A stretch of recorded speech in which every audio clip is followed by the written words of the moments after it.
আমি দুপুরে রান্না করব, তাই এই যে বাটাবাটি করছি। সব মশলা একসঙ্গে করে বেটে নেব।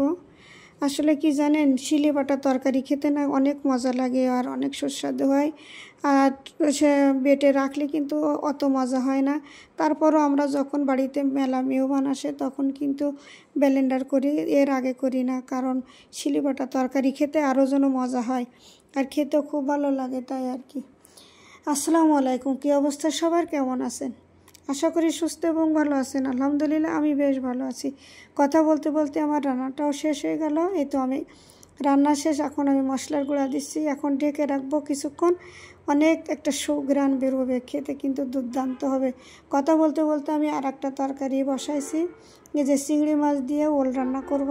তবে চিংড়ি মাছটা আগে তেলে দিয়ে মশলা দিয়ে আমি কষিয়ে নিচ্ছি, এরপরে আমি ওল দেব। ওলটা আমি প্রেশার কুকারে দিয়ে আগের থেকে সিদ্ধ করে রাখছিলাম, কারণ ওল রান্না করতে দেরি লাগে।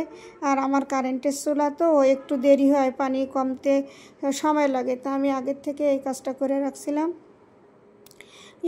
করে রাখছিলাম নিজের সুবিধার্থে। আসলে কথা বলতে বলতে এই তরকারিটাও প্রায় আমার শেষের পথে। এখন আমি এতে ঝোলের পানি দিয়ে দেব। এই যে আমি ঝোলের পানি দিচ্ছি, কিছুক্ষণ নাড়াচাড়া করার পরে এটাও আমার হয়ে যাবে। আসলে কি জানেন, এই ওলের তরকারি এগুলা কিন্তু নারকেলের দুধ হলে বেশি মজা লাগে, কিন্তু এখন তো নারকেল সোনার হরিণীর মতো হয়েছে, এগুলো আর এখন পাওয়া যায় না, তাই খালি রান্না করতে আসে। যখন আমাদের নারকেল ছিল তখন ওল রান্না করতাম, ডিম রান্না করতাম, তারপরে আমড়া রান্না করতাম। এগুলো কিন্তু সবই আমরা নারকেল দিয়ে করতাম, কিন্তু এখন আর নারকেল নেই, শুধু রান্না করা লাগে। তারপর এখন কি করব বলেন, না থাকলে তো নাই। কথা বলতে বলতে আমার সে তরকারিটাও শেষ। এখন আমি করলা বসাইছি। এই যে করলার সঙ্গে কিন্তু আমি আলু দিয়েছি, অন্য অন্য জায়গায় দেখছি আলু দেয় না, কিন্তু আমি আবার আলু দিয়েছি। আলু দিয়ে খেতে আবার একটু ভালো লাগে, আবার অন্য অন্য জায়গায় দেখছি খালি করলা খেতেও ভালো লাগে। আমার করলাটাও শেষ। কথা বলতে বলতে এই যে আমি সিমাইয়ের এই যে দুধ বসাইছি, দুধের বলকও আসছে, এখন চিনি দিচ্ছি, বাদামও দিয়েছি, এখন সিমাই দেব।